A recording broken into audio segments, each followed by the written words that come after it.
সালাফদের দৃষ্টিতে আল্লাহ ওয়ালাদের মাজারে গুম্বাদ তৈরি করা জায়েজ আছে, জোরে বলেন সুবহানাল্লাহ।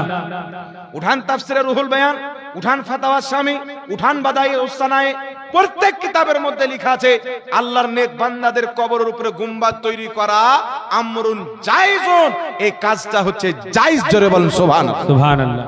আর ওয়াহাবি ইহুদি খ্রিস্টান কার ফতোয়া নিল? ইসরায়েলের ফতোয়া। কি ফতোয়া? নবী বলছেন আলী যাও, যত উঁচু কবর আছে ভেঙে সমান করে দাও, ভেঙে বরাবর করে দাও। আর বাংলাদেশের কাজ্জাবিন ইহুদি কি বললো? যত মাজার আছে ভেঙে দাও। ইমাম ইবনে হাজার আসকালানী ফাতহুল বারি বুখারী শরীফের সারার মধ্যে লিখছেন, নবী যেই কবরগুলি ভাঙতে বলেছিলেন ওগুলো হলো ইহুদি খ্রিস্টান মুশরিকদের কবর, কোন মুসলমানদের কবর ভাঙা যাবে? একটু জোরে বলেন না সুবহানাল্লাহ। তো ইহুদি খ্রিস্টানদের কবর ভাঙার হাদিস নিয়ে যারা আল্লাহ ওয়ালাদের কবর মাজারকে ভাঙে, এরা মুসলমান না মুনাফিক?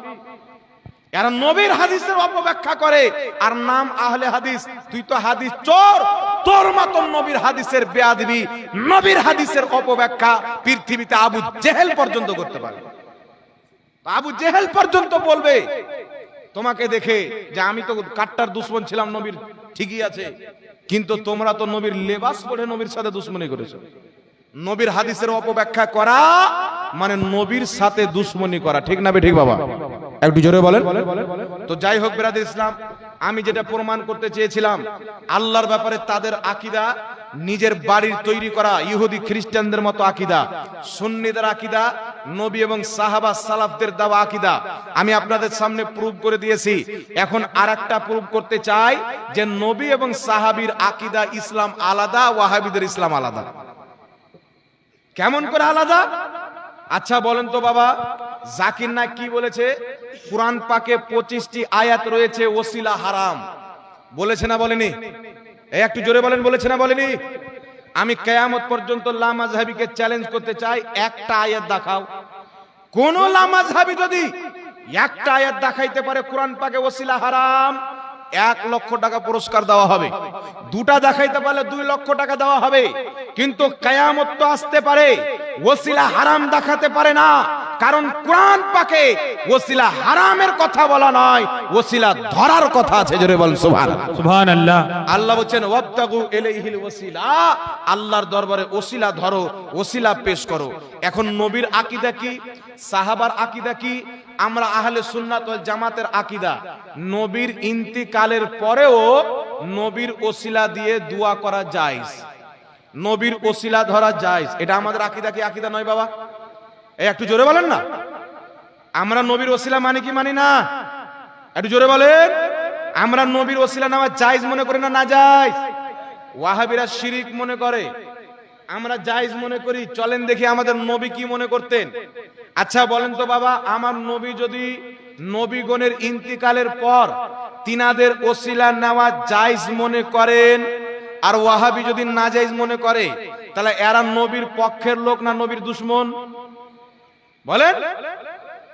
এখন আপনার সামনে হাদিস পড়ছি, শুনেন। মাজমাউজ জাওয়াইদের মধ্যে হাদিস, যে হাদিস ইমাম হাকিমের তাহকিক অনুযায়ী সহিহ, যে হাদিস ইমাম ইবনে হিব্বানের তাহকিক অনুযায়ী সহিহ, যে হাদিসকে ইমাম সামহদি নিজের কিতাব খুলাসাতুল ওয়াফা বে আখবারি দারিল মুস্তাফা এই কিতাবের মধ্যে হাদিসটি উল্লেখ করে ইমাম সামহদি বলছেন সানদুহু জাইয়্যিদুন, এই হাদিসের সনদ হচ্ছে জাইয়্যিদ অর্থাৎ সহিহ। একটু জোরে বলতে হবে সুবহানাল্লাহ। হাদিসটি কি?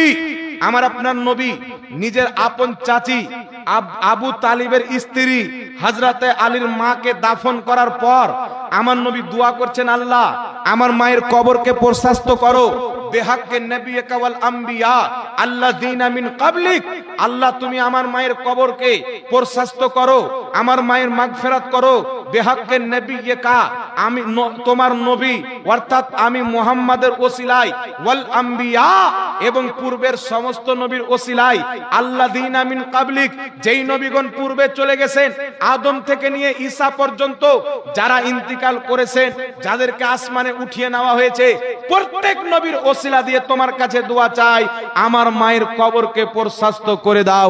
একটু জোরে বলতে হবে সুবহানাল্লাহ। সুবহান আল্লাহ এই মুসলমান বলো, দিন কার কাছ থেকে নিবেন?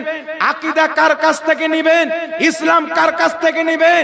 আমার নবী মুস্তাফা আদমের ইন্তিকালের পর আদমের ওসিলা দিয়ে দোয়া করছেন, ইব্রাহিমের ইন্তিকালের পর ইব্রাহিম নবীর ওসিলা দিয়ে দোয়া করছেন, মুসা নবীর ইন্তিকালের পর মুসা নবীর ওসিলা দিয়ে দোয়া করছেন, দাউদ নবীর ইন্তিকালের পর দাউদ নবীর ওসিলা দিয়ে দোয়া করছেন। যত নবী তিনার পূর্বে ইন্তিকাল করেছেন প্রত্যেক নবীর ওসিলা দিয়ে আমার নবী দোয়া করেছেন। এখন আপনাকে বলতে চাই, আমার আপনার নবী নবীগণের ইন্তিকালের পর তাদের ওসিলা দিয়ে দোয়া করেছেন, তো আমাদের নবীর ইন্তিকালের পর আমার নবীর ওসিলা দিয়ে দোয়া করা জায়েজ না নাজায়েজ? জায়েজ না নাজায়েজ জোরে বলতে হবে। তাহলে যারা বলে শিরিক তারা নবীর দিন নিয়েছে। আমার নবী তো আকীদা দিচ্ছেন নবীগণ যদি জীবিত থাকে তাদের ওসিলা দিয়ে দোয়া নেওয়া জায়েজ। নবীগণ যদি ইন্তিকাল করে তাদের ওসিলা দিয়ে, আমার নবী বলছেন আমি নবী মুস্তাফা পূর্বের সমস্ত নবীর ওসিলা দিয়ে দোয়া করে কিয়ামত পর্যন্ত আমার উম্মতকে আকীদা দিলাম, আমি নবী মুস্তাফা ইন্তিকাল করে কবর জগতে চলে যাব, কিয়ামত পর্যন্ত যারা আমার ওসিলা দিয়ে দোয়া করবে আল্লাহ তাদের বেড়া পার করে তাদের দোয়া কবুল করে নেবে। বল সুবহানাল্লাহ। এটা সুন্নিদের মুকদ্দার যে সুন্নিরা নবীর দাওয়া ইসলাম নিয়েছেন, সুন্নিরা নবীর দাওয়া শরীয়ত নিয়েছেন, ওয়াহাবি ইসরায়েলি শরীয়তকে নিয়েছে, খ্রিস্টানদের শরীয়তকে নিয়েছে। নবীর ওসিলা দিয়ে দোয়া করা যাবে না, ইহুদি খ্রিস্টানের কিতাবে থাকতে পারে, ইসলামের কোন কিতাবে নাই। এটা তাদের বিদআতি আকীদা, তাদের বানানো আকীদা। আর কেউ যদি নবীর বিরুদ্ধে আকীদা বানায় মুসলমান, জোরে বলেন, যেটা নবী করেছেন সেটা করাকে যদি শিরিক বলে মুসলমান, কথা বলেন। আরে আমার নবী আদমের ওসিলা দিয়ে দোয়া করছেন, আদম নবী আমার নবীর আগে ইন্তিকাল করেছিলেন না জীবিত ছিলেন? জোরে বলেন। কবরে তো প্রত্যেক নবী জিন্দা আছেন, এটা আমাদের আকীদা। কিন্তু আদম আলাইহিস সালামের ওসিলা, সুলেমানের ওসিলা, প্রত্যেক নবীর ওসিলা দিয়ে আমার নবী কি আকীদা দিলেন? নবীগণের ইন্তিকাল পরে কিয়ামত পর্যন্ত তাদের ওসিলা চলবে। একটু জোরে বলতে হবে সুবহানাল্লাহ। তাহলে মুহাম্মদ রাসূলুল্লাহর শরীয়ত আমরা নিয়েছি, আহলে হাদিসরা জাকির নায়েকের শরীয়ত নিয়েছে। জাকির নায়েকের শরীয়ত আলাদা, মুহাম্মদ রাসূলুল্লাহর শরীয়ত আলাদা। যারা নবীর শরীয়তে চলবে তারা হবে জান্নাতি, যারা জাকির নায়েকের শরীয়তে চলবে তারা হবে জাহান্নামী। এখন আপনারাই বিচার করেন, না নবীর শরীয়ত নেবেন না নায়কের শরীয়ত নেবেন? আমরা কার শরীয়ত নেব বাবা? যেখানে নবীর স্পষ্ট হাদিস, কোন কাটমুনসির বিপক্ষের কথা শোনা যাবে। আচ্ছা, সাহাবার কি আকীদা ছিল? মুজামুস সাগীর লিতাবরানির মধ্যে হাদিস, উসমান গনির জামানায় তিনার খেলাফতের কালীন হযরত উসমান গনি যখন খলিফা হলেন, চেয়ারে বসলেন, উনার জামানায় একজন সাহাবী বারবার তিনার দরবারে আসছেন কিন্তু সাক্ষাৎ হয় না। একদিন নিরাশ হয়ে দুঃখ কষ্ট পেয়ে ফিরে যাচ্ছেন। আরেকজন সাহাবী যার নাম হলো উসমান বিন হনিফ, তার সাথে সাক্ষাৎ। ভাই কি হলো, নারাজ কেন? বলছে আমি উসমান গনির নিকটে আমার দরকার কাজ আছে, কিন্তু আমার সাক্ষাৎ হয় না, আমি যাই ঘুরে আসি, উনার সাথে সাক্ষাৎ হয় না। তো উসমান বিন হনিফ বলছেন তুমি বাড়ি যাও, 2 রাকাত নামাজ পড়ো উযু করে, নবীর ওসিলা দিয়ে দোয়া করো, তোমার কাজ হয়ে যাবে। জোরে বলেন সুবহানাল্লাহ। ইমাম তাবরানী বলছেন হাযা হাদিসুন সহিহুন, এই হাদিসটি সহিহ।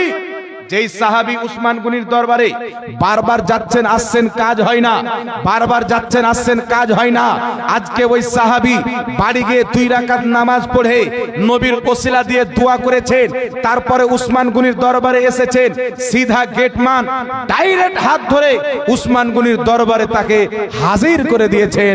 একটু জোরে বলতে হবে সুবহানাল্লাহ। তো নবীর দেওয়া আকীদা, নবীর ওসিলা নেওয়া যায়। সাহাবার আকীদা, যেখানে কোনোই মতে কাজ হয় না, নবীর ওসিলায় দোয়া করলে আল্লাহ কাজটাকে সহজ করে দেয়। তাহলে কি বোঝা গেল? সুন্নিরা নবী এবং সাহাবীর আকীদা নিয়েছে, ওয়াহাবীরা আমেরিকা ইসরায়েলের দেওয়া প্রোডাক্টকে গ্রহণ করেছে। আপনি বলেন নবী সাহাবীর তরিকাতে চললে বিদাতি হয় না নবী সাহাবীর তরিকাকে ছাড়লে বিদাতি হয়?